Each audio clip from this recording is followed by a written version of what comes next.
আসার বসার তৌফিক দিয়েছেন। এজন্য আমরা আবারও দিল থেকে শুকরিয়া তান আদায় করে করছি আলহামদুলিল্লাহ।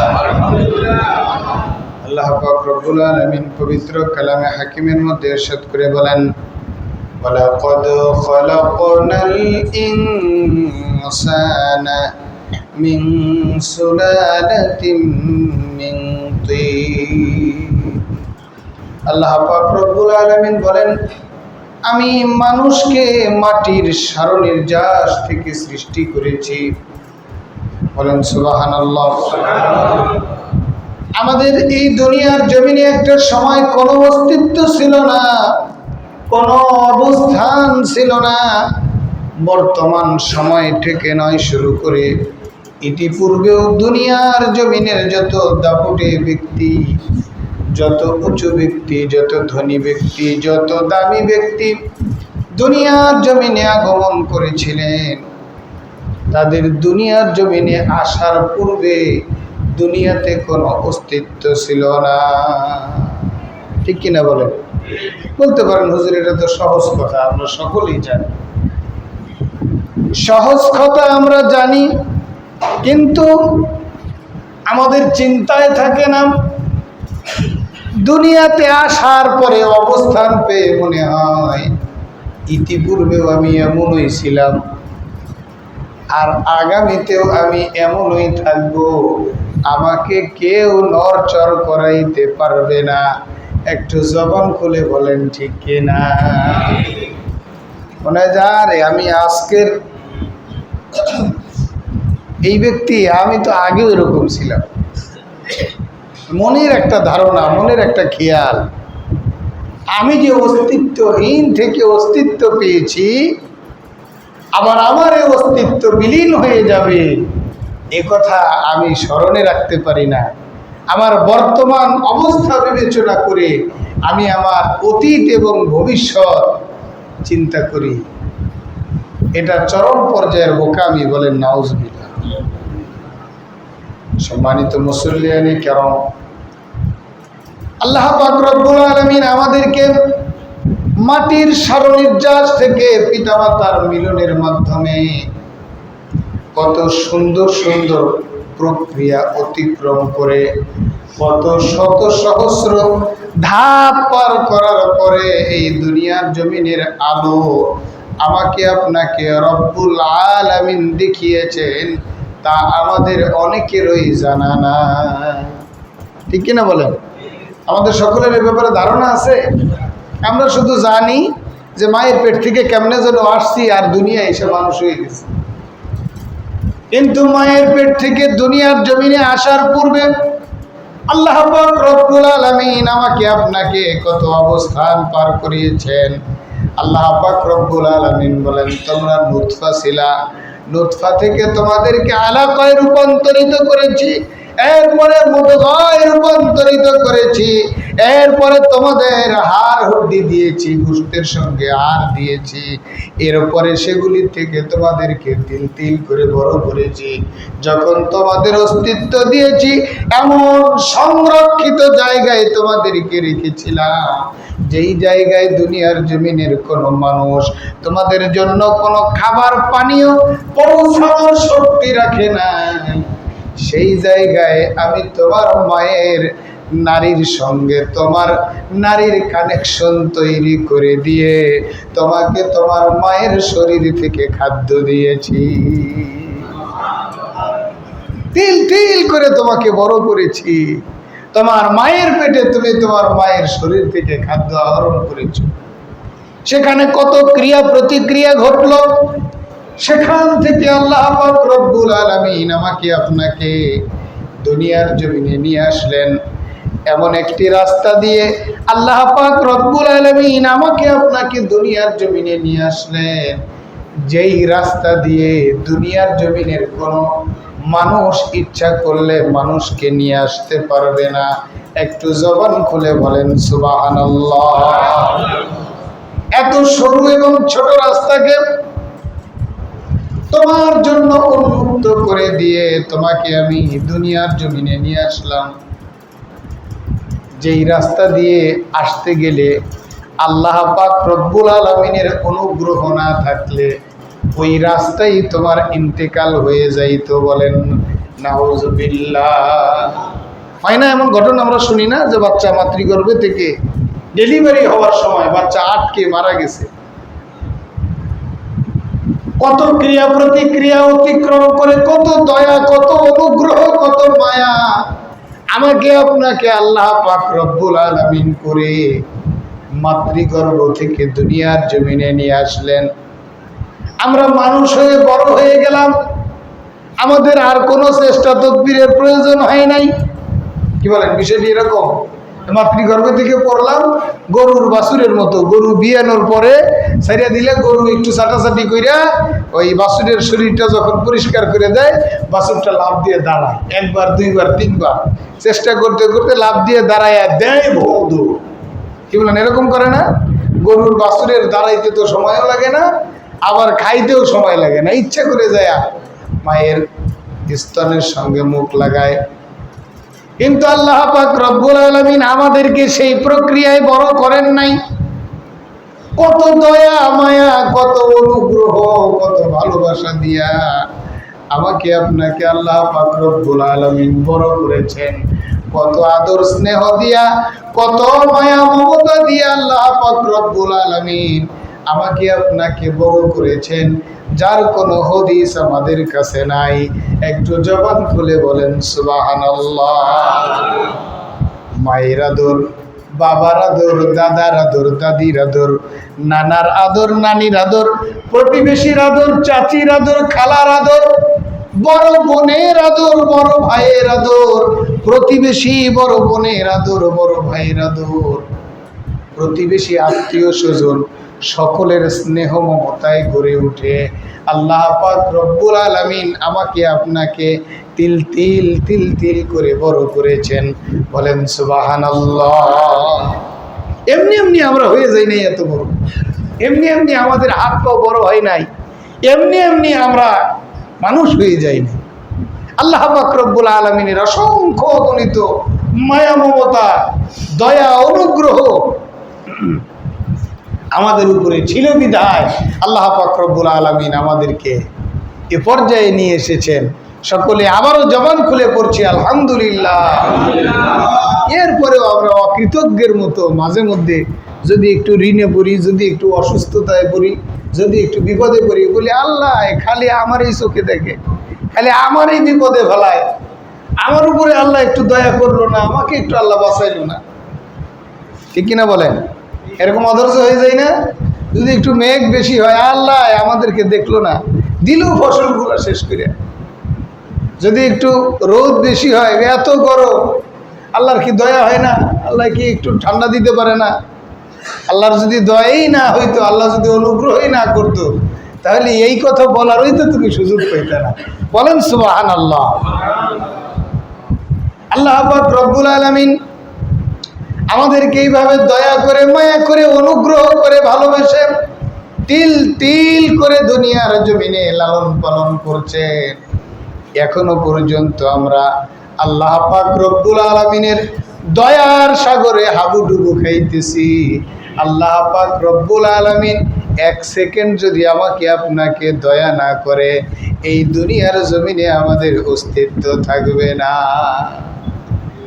আল্লাহ পাক রব্বুল আলামিন যদি কয়েক সেকেন্ডের জন্য একটু ভূমিকম্প দেয়, মাত্র কিছুদিন পূর্বে ভেনেজুয়েলায় সম্ভবত 7 মাত্রার একটা ভূমিকম্প হয়েছে, একেবারে 1 লক্ষ গেছে। আর আমাদের বাংলাদেশের যে অবস্থা, আল্লাহ তাআলা তো আমাদেরকে একেবারে বিশেষ দয়া, বিশেষ মায়ায় আল্লাহ তাআলার কুদরতি হাতে আমাদেরকে লালন পালন করতেছেন। আমাদের শহরগুলির যে অবস্থা, শহরগুলির বিল্ডিংয়ের যে অবস্থা, আল্লাহ যদি একটু ঝাঁকুনি দেয়, একটু নাড়া দেয়, তাইলে সবগুলি একেবারে শেষ হয়ে যাবে। ঠিক কিনা বলেন? যার কোনো প্ল্যান প্রোগ্রাম নাই, যার কোনো বাঁচার মতো স্কোপ রাখা নাই, একজনের বিল্ডিংয়ের সঙ্গে আর একজনের বিল্ডিং এমনভাবে করছে, মানে গাও ঘেঁষাঘেঁষি করে, মানে নামাজের কাতারে দাঁড়াইছে। আর বলে যে কোনো প্রকার বিপদ আপদ থেকে বাঁচার জন্য উন্নত দেশগুলি বিভিন্ন প্ল্যান পরিকল্পনা, আমাদের দেশেও আছে, প্ল্যানগুলি নেয়ও, পাশও করে, কিন্তু বাস্তবিক পক্ষে না, টাকা দিয়ে। বলে যে তোমার এই জায়গায় তো 6 তলার উপরে প্ল্যান দেওয়া যাবে না। বলে যে আমি 12 তলা আঁকায় নিয়ে আসছি ইঞ্জিনিয়ারের কাছ থেকে, এখন আপনি এখানে সিগনেচার করেন, আপনি মোটা অঙ্কের কিছু টাকা পাবেন। বলে আমি টাকা পাইলে তুমি ভূমিকম্পে মরো না বন্যায় মরো, আমার দেখার কিছু আছে, দাও 50,000 আমি সিগনেচার করে দিই। বলেন নাউজুবিল্লাহ। এরকম অনিয়ম গাজীপুরে হয় না, ওই ঢাকার দিক দিয়ে, পুরান ঢাকার দিক দিয়ে, ওই দিক দিয়ে, ওই দিক দিয়ে হয়, ওই যে সব জায়গায় হয়। বলেন নাউজুবিল্লাহ। সর্বোপরি কথা হচ্ছে ভূমিকম্প তো অনেক পরের কথা, জলোচ্ছ্বাস তো অনেক পরের কথা। আল্লাহ পাক রব্বুল আলামিন যদি একদিনের জন্য আমাকে আপনাকে পানি বন্ধ করে দেয়, যে একদিন পানি পান করতে পারবা না, পান করার পানি একদিন নাই, তাহলেই তো আমাদের অস্তিত্ব থাকবে না। জবান খুলে বলেন নাউজুবিল্লাহ। একদিনের জন্য পানি থেকে দূরে থাকা, 2 ঘন্টা 4 ঘন্টা 5 ঘন্টা 10 ঘন্টা কোনো মতে থাকলাম, কিন্তু আল্লাহ পাক রব্বুল আলামিন 1 মিনিটের জন্য যদি অক্সিজেন বন্ধ করে দেয়, আমাকে আপনাকে খুঁজেই পাওয়া যাবে না। একটু জবান খুলে বলেন নাউজুবিল্লাহ। খুব পাওয়ারফুল ব্যক্তি, খুব ক্ষমতাধর ব্যক্তি, খালি 1 মিনিট একটু চাপ দিয়ে ধরে রাখলে ঠিক মতো, কি বলেন, বালিশ দিয়ে চাপ দিয়ে ধরে রাখুক, আর বালতির মধ্যে মাথা একটু জাতা দিয়ে ধরে রাখুক, তাইলেই শক্তি সব শেষ, ঠিক কিনা বলেন। কিন্তু আমরা অনেক পাওয়ারফুল, আমাদের এই কথা মনে থাকে না। আল্লাহ পাক রব্বুল আলামিন আমাদেরকে কত অনুগ্রহ, কত মায়া, কত দয়া করে লালন পালন করছেন।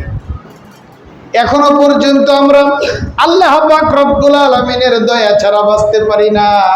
আমার আপনার লক্ষ কোটি টাকা পয়সা থাকতে পারে, অজস্র সম্পদের মালিক হইতে পারি, দুনিয়ার জমিনে আমার আপনার প্রভাব প্রতিপত্তি মান সম্মান অনেক কিছু থাকতে পারে, কিন্তু আল্লাহ পাক রব্বুল আলামিনের অনুগ্রহ, দয়া আর মায়া যদি আমার আপনার উপরে না থাকে, আমি আর আপনি 1 সেকেন্ড এই দুনিয়ার জমিনে বাঁচতে পারবো না। একটু জবান খুলে বলেন ঠিক কিনা।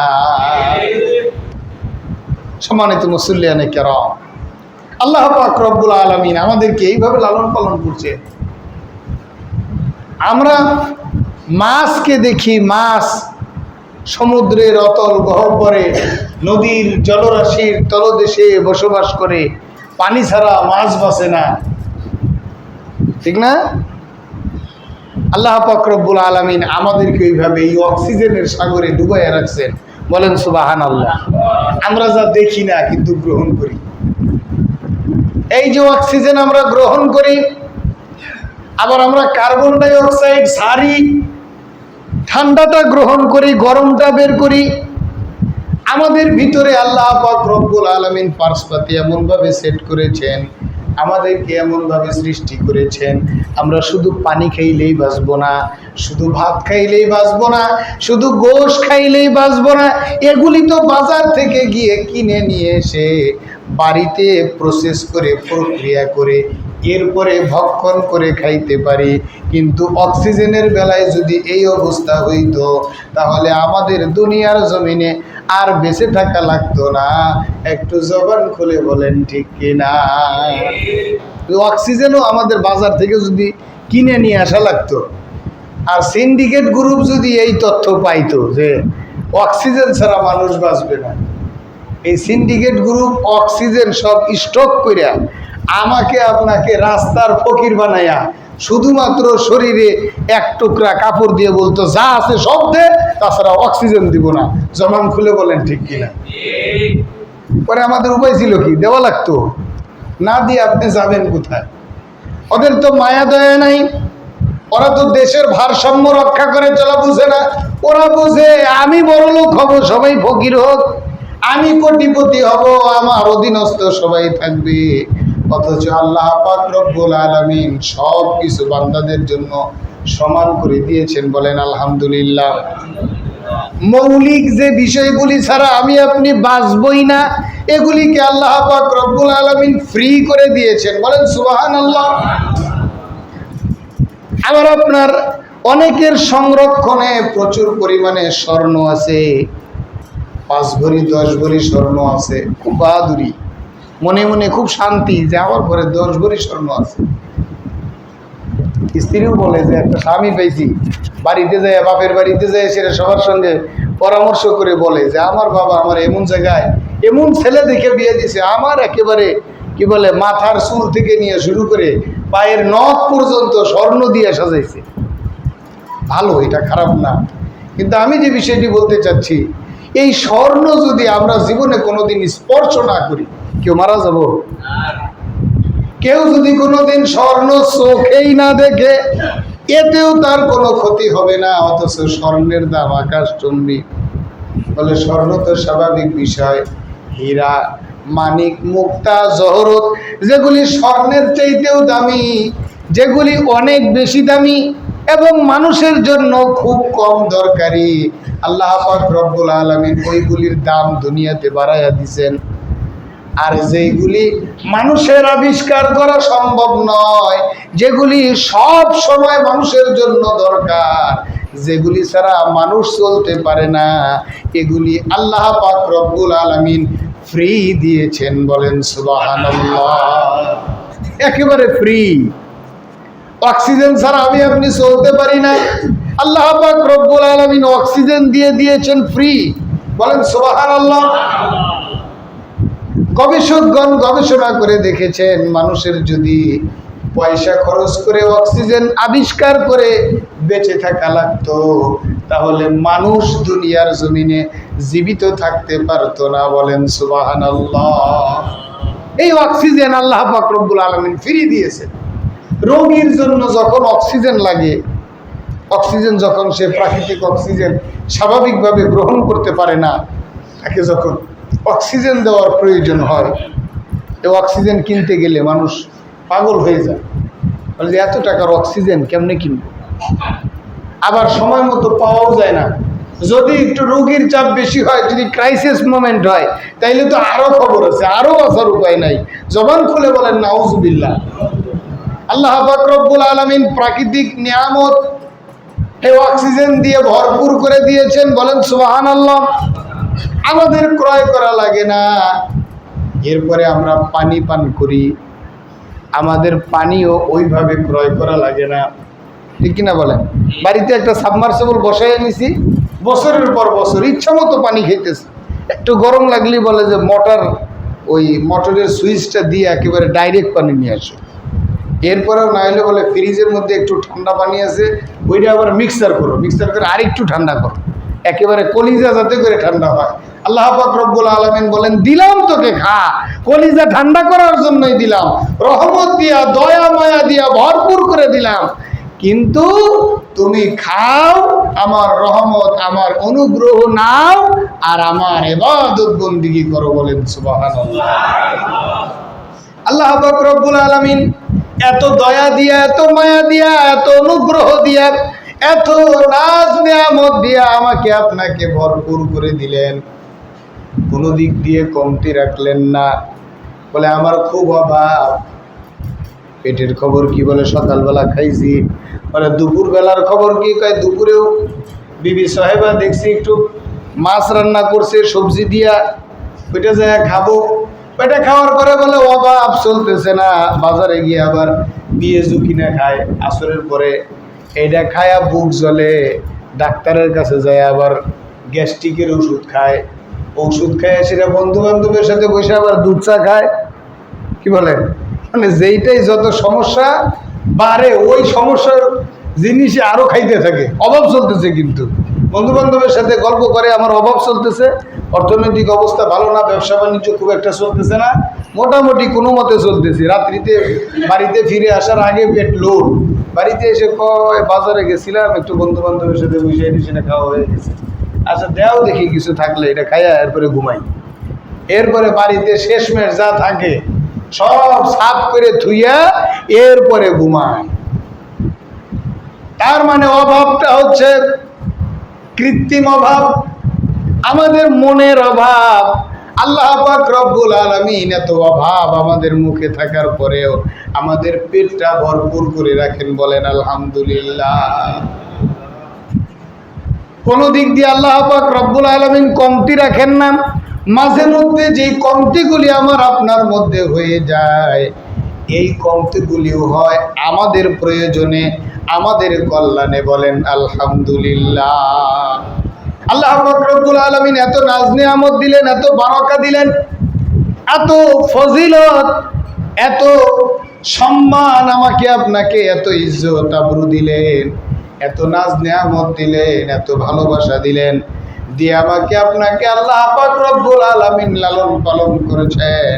আল্লাহ পাক রব্বুল আলামিন বলেন, বান্দারে তোমাকে এত নাজ নিয়ামত দিয়ে লালন পালন করার উদ্দেশ্য, তোমাকে এত ভালোবাসার উদ্দেশ্য, তোমাকে আমি দুনিয়ার জমিনে পাঠিয়েছি, তুমি আমার ইবাদত করবা। বলেন সুবহানাল্লাহ। আল্লাহ পাক রব্বুল আলামিন বলেন, ওয়ামা খালাকাতুল জিন্না ওয়াল ইনসা ইল্লা লিয়াবুদুন। আমি মানুষ এবং জিন জাতিকে সৃষ্টি করেছি আমার ইবাদত করার জন্য। বলেন সুবহানাল্লাহ। আল্লাহ পাক রব্বুল আলামিনের ইবাদত বন্দেগী করার জন্য আমাকে আপনাকে নির্বাচন করেছেন, আমাকে আপনাকে সৃষ্টি করেছেন। এটা আমার আপনার জন্য ভাগ্য, কপাল। বলি আলহামদুলিল্লাহ। আমরা যদি কেউ বলি যে একটু সেনাবাহিনীতে চাকরি করব, আমার খুব শখ। আমরা যারা আছি, মানে যারা সেনাবাহিনীতে চাকরি পাই নেই, এখন যদি একটু শখ করি, বলি যে একটু সেনাবাহিনীতে চাকরি করব, আমাদেরকে নেবে? কি বলেন, নেবে? বলে যে ডাক্তারি পেশা অনেক সম্মানী পেশা, একটু ডাক্তারি করব, ডাক্তারি করার জন্য নিবে? অন্য কোনো সরকারি অফিস আদালত অথবা ভালো কোনো কোম্পানির যে জবগুলি আমরা আশা করি, মানে ওই জায়গার কর্মচারী হওয়ার আশা করি, কি বলেন, আশা করলেই নিবে? যদি কেউ সেনাবাহিনী হয়, সেনাবাহিনীর কি বলে সার্জেন্ট হয়, কর্নেল হয়, এরপরে আরও যে সকল পদ পদবিগুলি আছে এগুলি হয়, বলে যে কপাল, অমুকের ছেলে অমুক সেনাবাহিনীর কর্নেল, মেজর, তার অনেক সুনাম। তার মানে ওই লেভেলে কাজ করার একটা সুযোগ পেয়েছে। কাজ করার সুযোগ পাওয়ার কারণেই তো মানে ওই যোগ্যতাটা অর্জন করেছে এবং ওই কাজ করার সুযোগ পেয়েছে, এজন্যই তো সে গর্বিত। ঠিক কিনা বলেন? দুনিয়ার জমিনে পদ পদবি, দুনিয়ার জমিনে কাজ করার স্কোপ পেলে মানুষ খুশি হয়ে যায়। আর আল্লাহ পাক রব্বুল আলামিন দুনিয়ার জমিনের সৃষ্টিকর্তা, সমস্ত কাজের সৃষ্টিকর্তা, সব কাজের নিয়ন্ত্রক মহান রব্বুল আলামিন আমাকে আপনাকে তার গোলাম হিসেবে নির্বাচিত করলেন। কিন্তু আমি আর আপনি খুশি হইতে পারলাম না। একটু জবান খুলে বলেন নাউজুবিল্লাহ। আল্লাহ তাআলা আমাকে আপনাকে সৃষ্টি করলেন, তার গোলাম হিসেবে ঘোষণা দিলেন যে তোমাকে মানুষ বানাইলাম, তুমি আমার গোলামি করবা।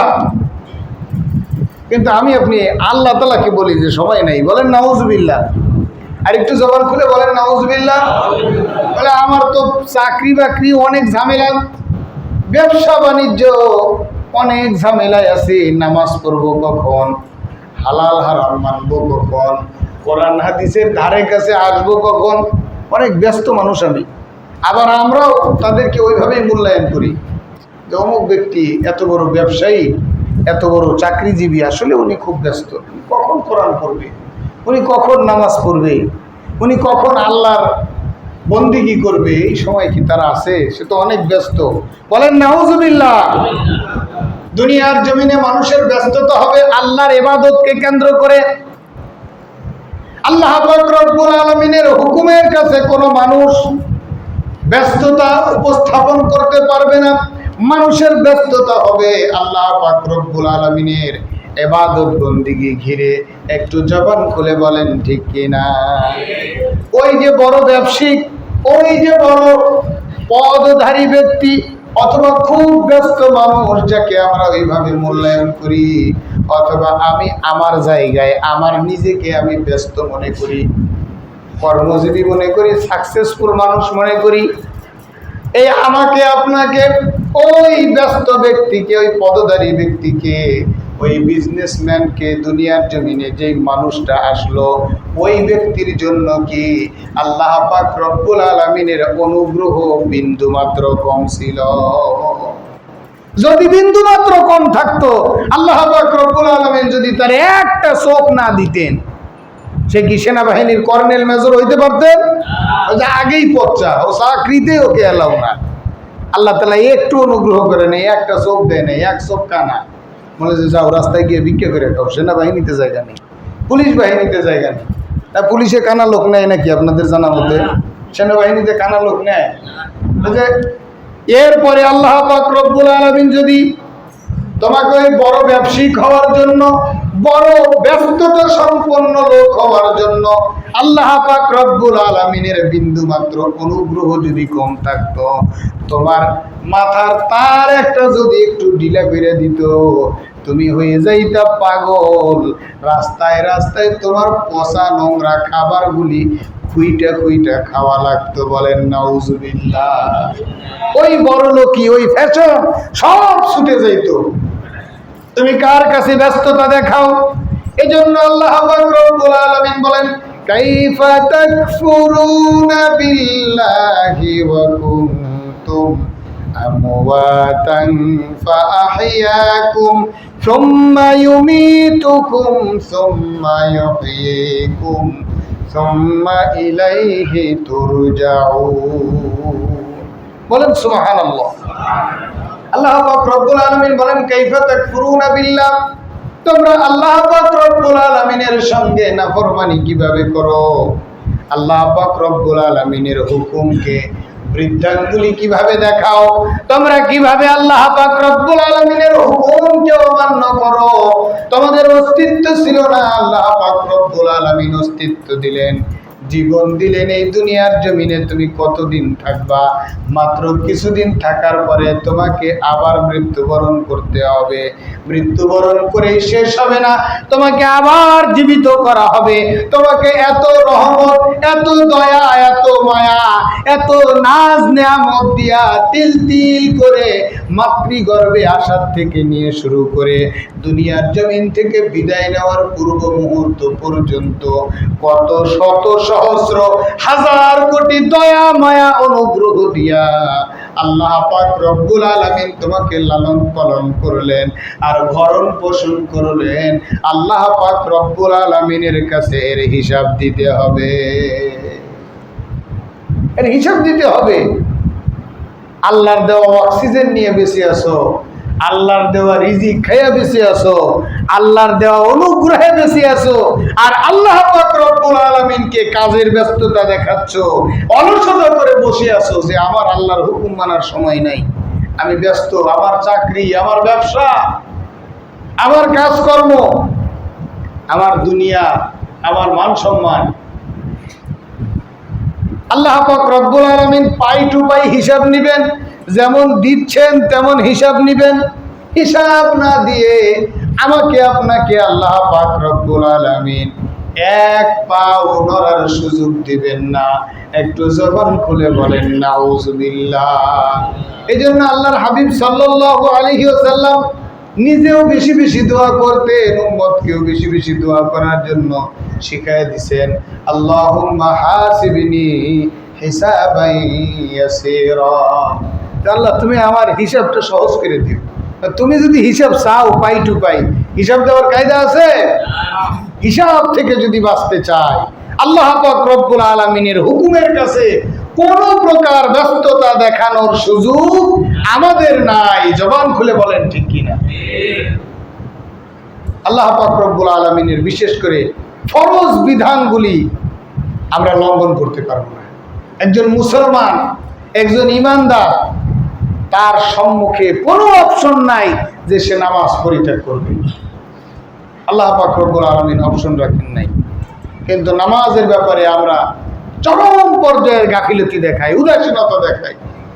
আল্লাহ পাক রব্বুল আলামিন আমাদের যে সকল মায়েরা বোনেরা প্রাপ্তবয়স্ক হয়ে গিয়েছে, যাদের উপরে পর্দা ফরজ হয়ে গিয়েছে, পর্দার ব্যাপারে কোনো অজুহাত চলবে না, পর্দা করতে হবে। আল্লাহ পাক রব্বুল আলামিন যাদেরকে সম্পদ দিয়েছেন, যাদের সম্পদের উপরে যাকাত ফরজ হয়ে গিয়েছে, তাদের যাকাত দিতে হবে। মানে আল্লাহর ফরজ বিধানগুলি হচ্ছে মূল সাবজেক্ট, মৌলিক সাবজেক্ট, এই সাবজেক্টগুলিতে যদি কেউ ফেল করে তাহলে তার উত্তীর্ণ হয়ে জান্নাতে যাওয়ার সুযোগ নাই। জবান খুলে বলেন নাউজুবিল্লাহ। আমাদের বাচ্চাদের এইচএসসি পরীক্ষা শুরু হয়ে গিয়েছে সারা দেশে গতকাল থেকে, আপনারা সকলে জানেন তো। তাদের মূল সাবজেক্ট আছে কিছু, যেই মৌলিক বিষয়গুলিতে যদি সে ফেল করে তাহলে সে উত্তীর্ণ হইতে পারবে না, ভার্সিটিতে যাইতে পারবে না। আবার তার পরীক্ষা দিয়া এরপরে উত্তীর্ণ হয়ে এরপরে ভার্সিটি লেভেলে যাইতে পারবে, ডিগ্রি করতে, অনার্স করতে যাইতে পারবে, এছাড়া যাইতে পারবে না। দুনিয়াতে সুযোগ দেওয়া হয়, মূল সাবজেক্টে যদি ফেল করে 1 বছর 2 বছর 3 বছর টেনে টুনে পাস করার একটা সুযোগ থাকে। কিন্তু আল্লাহ পাক রব্বুল আলামিনের মৌলিক সাবজেক্টগুলিতে আমি আর আপনি যদি ফেল করে বসি, দুনিয়ার জমিনেও আর আসার সুযোগ নাই, পাস করারও আর কোনো সুযোগ নাই।